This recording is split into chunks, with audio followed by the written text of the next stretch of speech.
እግዚአብሔር ቅዱስ ፈቃድ እንማራለን። እግዚአብሔር ከሁላችን ጋር ይሁን። ሰው መከራው ጽኑ በሆነ ጊዜ፣ ሰው ዘመን በራቀበት ጊዜ፣ ሰው ለጥያቄው መልስ ባጣ ጊዜ እግዚአብሔር ረስቶኛል፣ ጌታም ትቶኛል፣ ኧረ እንደውም ባይኖር ነው እንጂ ቢኖርማ መች እንዲህ ይፈጸማል፣ ከፋሲልም ኧረ የለም ወደ ማለት ይደርሳል። ሰው መከራ ሲጸናበት፣ ሰው ጊዜ ሲርቅበት፣ ሰው ለጥያቄው መልስ ሲያጣበት እንዲህ ይላል፣ ቢረሳይ ነው፣ ባይወደኝ ነው፣ ባይኖር ነው። መጨረሻ ላይ ኧረ የለም ለማለት የሚደርሰው እንዲህ ባሉ ጊዜያት ነው። እንዲህ ባሉ ጊዜያት እግዚአብሔር አላያለኝ የሚል ጩኸት ነው የሚሰማው። ክርስቲያኖች ምናልባት እግዚአብሔር አላይ ብሎን ሳይሆን እኛ እንታይ ብለን እንዳይሆን መጠርጠር ነው። የእግዚአብሔር ዓይኖችማ አይደክሙ ኃያላን ናቸው።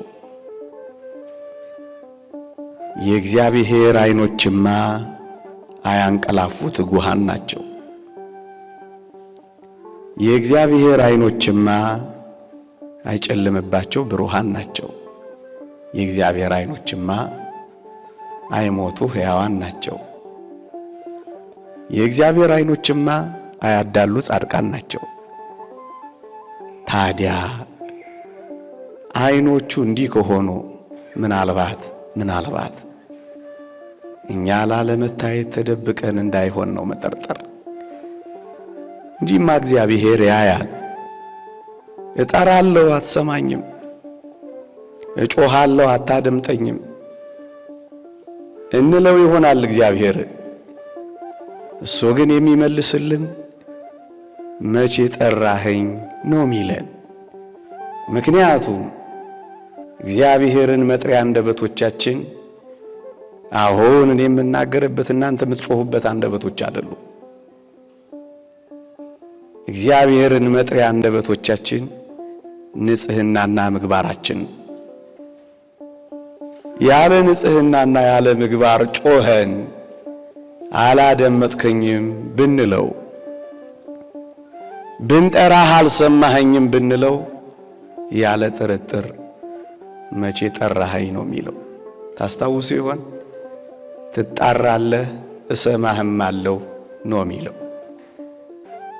ብንጮህ ያልተደመጥ ነው፣ ብንጣራ ያልተሰማ ነው።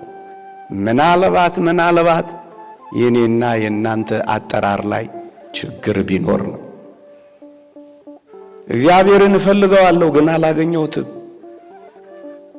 ፈቃዱን ለማወቅ ታከትኩኝ ግን አልቻልኩም።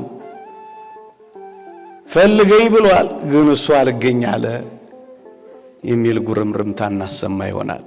ክርስቲያኖች እግዚአብሔርን ማግኘት ማለት ፈቃዱን ማግኘት ማለት ነው። ፈቃዱን ማግኘት ማለት ደግሞ የማይፈቅደውን መተው ማለት ብቻ ነው ባጭሩ።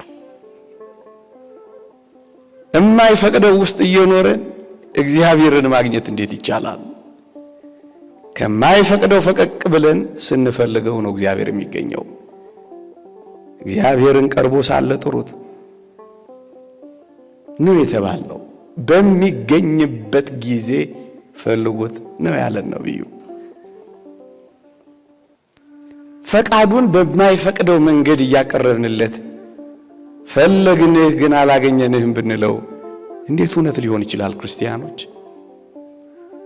ወይንን በመርዝ ዕቃ ማርን በሬት ለውሶ ማቅረብ የሚፈቀደውን በማይፈቀደው መንገድ ከማቅረብ ጋር እኩል ነው የሚሆነው።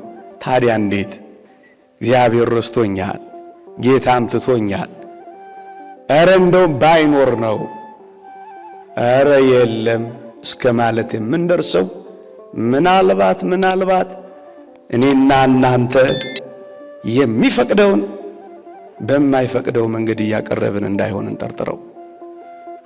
ክርስቲያኖች ጾሙ ከግፍና ከዝሙት ጋር፣ ጸሎቱ ከቂምና ከጠብና ከክርክር ጋር፣ ምጽዋቱ ከንፍገትና ከስስት ጋር፣ ዝማሬው ከጭፈራ ጋር፣ ሽብሸባው ከዳንስ ጋር፣ ቅዳሴው ከመርከስ ጋር ምናቀርብለት ከሆነ እውነት ነው ፈቃዱን ማግኘት አንችልም። የቀረብነው እንመስላለን ግን ሩቆች ነን። እናስቀድሳለን ግን አንቀደስም። እንወድሃለን እንለዋለን ግን አንታዘዝም። ታዲያ እንዴት አድርጎ የመከራው ጊዜ ያጥራል? እንዴት አድርጎ የረዘመው ጊዜ ያጥራል? እንዴት አድርጎ ጥያቄያችን ይመለሳል? ብዙ ሰው አያችሁ እግዚአብሔር ርቆት ሳይሆን እግዚአብሔር ቀርቦት እንኳን መልስ ማግኘት አቅቶታል።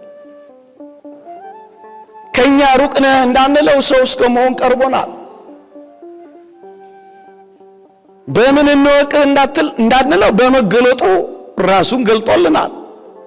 እንዴት ነው የምትወደኝ ብለን እንዳንጠይቀው እስከ ሞት ድረስ ወዶ አሳይቶናል።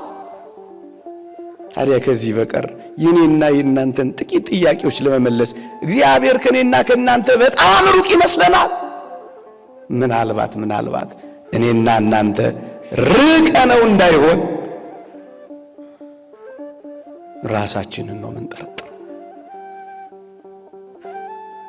እግዚአብሔርን ስለመስማቱ አንጠራጠረውም። እኛ ግን በትክክል ስለመጠየቃችን ግን እንጠራጠረው ይገባል።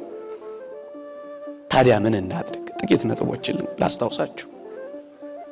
የመጀመሪያው ክርስቲያን ሆይ ሁል ጊዜ መከራው ጸናብኝ፣ ቀኑ ረዘመብኝ፣ ጥያቄ መልስ አጣው ብለ ጀርባህን እንዳትሰጠው፣ ተስፋም እንዳትቆርጥ፣ እንዳትመረርም፣ አምላክህንም እንዳትተው ሁል ጊዜ የማይታየውን ፈልገው፣ የማይታየውን እየው። ምን ማለት ነው? አንድ ጥቅስ ላንብብላችሁ። ሁለተኛ ቆሮንቶስ ምዕራፍ 4 ቁጥር 17 እንዲህ ይላል፣ የማይታየውን እንጂ የሚታየውን ባንመለከት ቀላል የሆነው የጊዜው መከራችን የክብርንና የዘላለምን ብዛት ያደርግልናልና። የሚታየው የጊዜው ነው፣ የማይታየው ግን የዘላለም ነው ይልላችኋል። እዩት፣ ልብ ብላችሁ አዳምጡት። የማይታየውን እንጂ የሚታየውን ባንመለከት ቀላልና ለጊዜው የሆነው መከራችን የክብርንና የዘላለምን ብዛት ያደርግልናል። የሚታየው የጊዜው ነው፣ የማይታየው የዘላለም ነው። ክርስቲያን ሆይ አንተ ግን ሁል ጊዜ አይኖችህን ከሚታየው ላይ አንሳና ወደማይታየው ወርውረው። የአሳ አንበሪውን ዮናስ ተመልከተው። ዮናስ በአሳ አንበሪ ሆድ ውስጥ ገብቶ የአሳ አንበሪውን ጨጓራዎች፣ የአሳ አንበሪውን ጥርሶች፣ የአሳ አንበሪውን የሚፈጩ የሚያቀልጡ ኤንዛይሞች እነሱን አይደለም የሚመለከተው። እግዚአብሔር ያሳያችሁ፣ ልዑልም ያመልክታችሁ። አሳ አንበሪ ሆድ ውስጥ ሆኖ ጥርሱን አለመመልከት ከባድ አይደል? ይህን ነቢይ ተመልከቱት። ከሚታየው ጥርሱ በላይ የማይታየውን እግዚአብሔርን አይቷል። አያችሁ? አሳ አንበሪ ሆድ ውስጥ ሆኖ ወደ ቅዱስ መቅደስህ እመለከታለሁ። በአሳ አንበሪ ከርስ ውስጥ ሆኖ ነቢዩ የሚያየው ቅዱስ መቅደሱን ምን አይነት ድንቅ እይታ ነው ክርስቲያኖች! ይሄ ቃል አጽናና። መቅደስ ውስጥ ሆነን መቅደሱን መመልከት ያልቻለው፣ እጆቹ ውስጥ ሆነን ተአምራቱን ያላጣጣም ነው። ረድኤቱ ስር ሆነን የረድኤቱ ሥራ ያልገባን፣ በመግቦቱ ጠብቆ ያኖረን ጥበቃውን አጋጣሚ ያደረግነውን እኛን አይገስጸንም? ከሱ ጋር ሆነን ርቀነዋል። አጠገቡ ሆነን አላወቅነው። እየዘመርንለት አልገባንም። እያገለገልነው አናውቀው። እውነቱን ነው ያሰባኪ እግዚአብሔርን የማያውቁ የእግዚአብሔር ሰዎች ብሎ የሰበከው። እየተናገርንለት አልገባንም። በአደባባይ የጮንለት በጓዳና ልቅስም እዩት። አሳ አንበሪ ሆድ ውስጥ ሆኖ እሱ የሚያየው መቅደሱን ነው። የማይታየውን ተመልከተው። እስከ መቼ ችግሩንና መከራውን ብቻ እያየን ተስፋ እንቆርጣለን? እስከ መቼ ሊውጠን የከፈተውን የዚህን ዓለም አፍ እያየን እስከ መቼ ተስፋ እንቆርጣለን? የመከራውን ጽናት ብቻ እየተመለከትን እስከ መቼ እግዚአብሔር ረስቶኛል፣ ጌታም ትቶኛል፣ ባይኖር ነው እንጂ ኧረ የለም እስከ መቼ እንላለን? እስከ መቼ ለኛ ያቃተውን ነገር ብቻ እያየን ለሱ የማይሳነውን ነገር ከማየት እስከ መቼ ተከልክለናል? ላንተ ያቃተን ነገር ብቻ እያየህ እስከ መቼ ምንም የሚሳነውን አምላክ ሳታይ ትቀራለህ? ባይፈቅደው ነው እንጂ አቅቶት አይደለም። ባስፈልግህ ነው እንጂ ነፍጎን እኮ አይደለም። ክርስቲያኖች እግዚአብሔርን ጠይቀ ነው ቶሎ መልስ ከሰጠን ሃይማኖታችንን እምነታችንን እያጠነከረልን ነው። ጠይቀ ነው ጥቂት ጊዜ ዝም ካለን ትዕግስት እያለማመደን ነው። ጠይቀ ነው ጭራሽ መልስ ካልሰጠን አትጠራጠሩ፣ ጠልቶን ሳይወደን ቀርቶ ረስቶን ሳይኖር ቀርቶ የሌለ ሆኖ አይደለም፣ የተሻለ እያዘጋጀልን ስለሆነ እንጂማ እግዚአብሔር እስከ መቼ ችግሩን እስከ መቼ ለኛ ያቃተውን ነገር እያየን እንላለን? ላንተ የሚያቅት ነገር የለም ተብሎ ነው የተጻፈው። ምን ያቅተዋል እግዚአብሔር?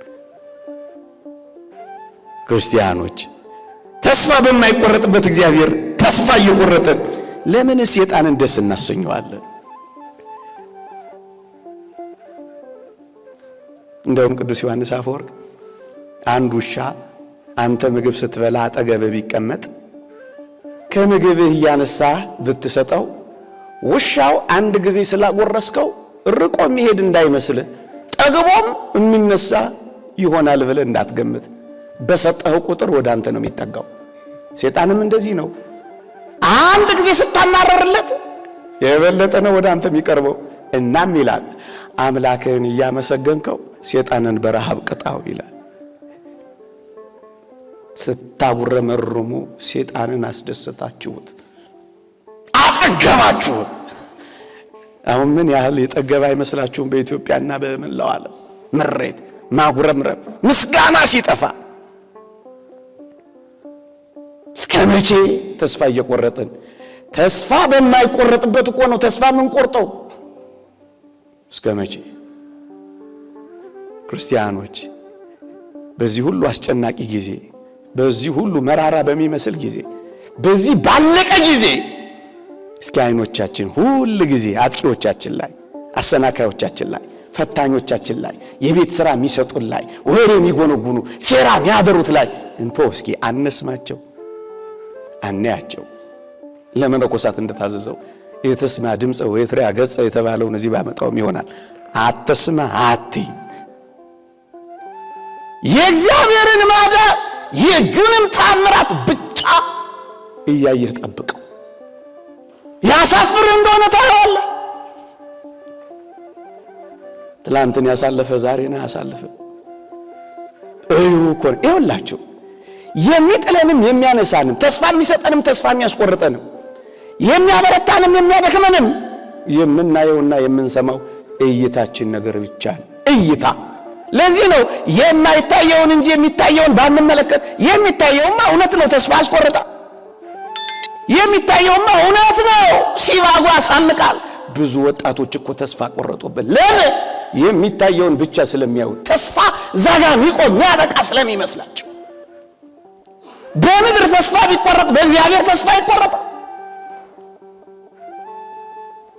እይታችን ነው። የቅዱስ ኢዮብን እይታና የሚስቱን እይታ ተመልከቱ። ሚስቱ የኢዮብን የባሏን ቁስሎች ብቻ ነው የምታየው። ቁስሎቹን ብቻ፣ ልጆቿን ማጣቷን ብቻ፣ የንብረቷን መጉደል ብቻ ነው የምታየው። በቃ ኪስህን ብቻ ካየ ተስፋ ትቆርጣለህ። ያጣውን ነገር ብቻ ከቆጠርክ ጸሎት ታቋርጣለህ። የጎደለብህን ነገር ብቻ የምትደምር ከሆነ ለቤተ ክርስቲያን ለቅዱስ እግዚአብሔር ጀርባን ትሰጣለህ። ጥለው የሄዱትን ሰዎች ብቻ የምታይ ከሆነ ልዑል እግዚአብሔርን ትሳደባለህ፣ ታማለህ። እይታ ነው የሚወስነው። ከጎደለ ይልቅ የበዛብህን ማየት ስትችል ግን ከጠፋው ነገር በላይ የጠፋውን እጥፍ አድርጎ ሊሰጥህ የሚችለውን አምላክ ማየት ስትችል ግን ያን ጊዜ ማመስገን ትችል። በኢዮብና በሚስቱ መካከል የነበረው እይታቸው ብቻ ነው። ኦርቶዶክሳውያን ምንድን ነው እይታችን? በሚፍለቀለቀው ነገር ውስጥ እግዚአብሔር ያወጣናል። መኖር በመሙላት ብቻ አይደለም፣ በመጉደል ውስጥም ያኖረናል። በመራብ ውስጥ ያጠግበናል። በውሽንፍርና በነፋሳት በውርጮች መካከል ያሞቀናል ብለን እናምናለን። እንደዚህ ነው ያመኑት እኮ አባቶቻችን። ያመናኒ እንደጻፈው የረሃብ ጠኔ በገረፈኝ ጊዜ ይላል ስሙን እየጠራው ጸሎት እየጸለይኩ እጠግብ ነበር ይላል። ረሃብ ምንም አይወርባቸውም። ውርጩና ውሽንፍሩ በገረፈኝ ጊዜ የጸሎት የሙቀት ቀስ እያለ ያሞቀኝ ነበር ይላል። በረሃ ውስጥ ሳንበላም ያኖረን፣ አንድ ቀን በበላ ነው 40 ዓመት የሚያቆየን፣ አንድ ቀን በጠጡት ብዙ ዘመን የሚያሻግር ከሆነ መብልና መጠጥ ለአንተ ጥያቄ ለእግዚአብሔር ምኑ ነው? አየኸው ኢዮብን እይታውን ተመልከት። ቁስሎቹን አይደለም ያየው፣ የልጆቹን ጉድለት አይደለም ያየው፣ የቤቱን ሙላት መጉደል አይደለም የቆጠረው። የሰጠኝ እግዚአብሔር ነው። ቀድሞውንም የሰጠኝ እግዚአብሔር ነው።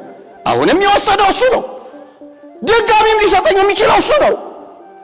እኔ ያለኝ ሀብት ያለኝ አይደለም፣ ራሱ እግዚአብሔር ነው። እግዚአብሔርን የማመልከው ስለሚሰጠኝና ስለሚያጎለኝ ነገር አይደለም።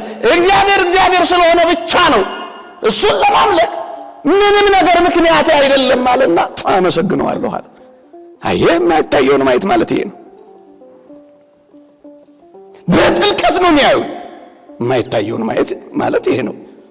እሷ ሰድበው ሞት ትለዋለች፣ እሱስ ተመስገን ይለዋል። በዚህ እኮ ነው የተለያዩት። በእይታቸው ነው የተለያዩት። ክርስቲያኖች በተለይ በዚህ ዘመን ኦርቶዶክሳውያን እይታችሁን ከፍ አድርጉት። ያለ ምክንያት እግዚአብሔር ይሄን አያደርግም። እግዚአብሔር በእኔ ላይ ያለው ዓላማ ሰላም ነው። ውዴ ለእኔ ያለው ዓላማ ፍቅር ነው። ታዲያ እንዴት መከራዬ ጽኑ በሆነ ጊዜ ረስቶኝ ነው፣ ትቶኝ ነው፣ ጠልቶኝ ነው፣ ሳይወደኝ ቀርቶ ነው፣ ባይኖር ነው የለም እንዳትሉት። ትላንትኛ ጋር የነበሩ እኮ ትተውት የሄዱት መከራ ስለጸናባቸው ጥያቄያቸው መልስ ያጣ ጊዜ ሲረዝምባቸው ደግሞ እስኪ እዛ ልሞክረው ብሎ እኮ ነው የሄዱት። ሌላ መስሏችሁ እንዳይመስላችሁ። ሲኒ የሚገለብጡት፣ ሞራ የሚገልጡት፣ ርሚጦ የሚጥሉት፣ እርቃናቸውን ባያ የሚሄዱ የሚሰልቡት እኛ ጋር ሌላ ጋር የሚሆኑት እግዚአብሔር ረሳቸው፣ ልዑልም የተዋቸው፣ ጥያቄ ያልተመለሰላቸው እየመሰላቸው እኮ። እይታችን ግን ሲስተካከል ተመስገን፣ አንተ ሰጠኸኝ፣ አንተ ነሳኸኝ። ይቆየን። የእግዚአብሔር ቸርነት፣ የእመቤታችን አማላጅነት፣ የቅዱሳን በረከት ረድኤት አይለየን። አሜን።